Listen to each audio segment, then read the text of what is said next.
నువ్వు టెన్షన్ పడకు, నువ్వు ట్రీట్మెంట్ చేయిస్తుండు, నేను పైసలు తీసుకొని వస్తూనే ఉన్నా. ఈ ఏటీఎం కార్డు తీసుకొని ఎక్కడికి వెళ్తున్నారు? అమ్మది హెల్త్ బాగాలేదంట, హాస్పిటల్కి వెళ్తున్నా. ఒక్కొక్క రూపాయి ఎంత జాగ్రత్తగా సేవింగ్ చేస్తాము. ప్రతిసారి ఆమె పానం ఖరాబ్ కావడం పైసలు ఇచ్చుడు, కానీ ఈసారి ఒక్క రూపాయి ఇచ్చుడు లేదు. అరే కుట్టి పోనీ. నేను చెప్పినా కదా, ఎవరికి ఒక్క రూపాయి ఇచ్చేది లేదు. సరే నువ్వు కోపానికి రాకు, నేను వాళ్ళకి సర్ది చెప్తా. సర్ది చెప్పడం కాదు, పైసలు లేవని చెప్పేసాయి.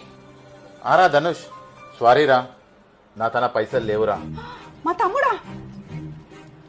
ఒరేయ్, నువ్వు టెన్షన్ తీసుకోకు, నేను పైసలు పంపిస్తున్నా. ముందే నాకు ఎందుకు చెప్పలేదు? మా అమ్మకి హెల్త్ బాలేదా? ఇగో పాటు ఏటీఎం తీసుకో, పైసలు డ్రా చేసి పైసలు కట్టేసి రాపో ఫస్ట్ పోయి. అచ్చా, మా అమ్మకి హెల్త్ బాగాలేదనుకొని కార్డు గుంజుకున్నావు. అదే మీ అమ్మకి హెల్త్ బాగాలేదని చెప్పి తెలియంగానే కార్డు ఇచ్చి పైసలు కట్టమని చెప్పి చెప్తున్నావు. అయినా మీ వాళ్ళని ఒక లెక్క, మా వాళ్ళని ఒక లెక్క ఎందుకు చూస్తున్నావు అమ్మా? ఇదెక్క న్యాయం రా. ఇలాంటి ఇల్లాలు ఏ ఇంట్లోనైతే ఉంటుందో ఆ ఇంట్లో సుఖ సంతోషాలు ఉండవు. నువ్వు మారు, నీ పద్ధతి మార్చుకో, అందరూ రావాలే.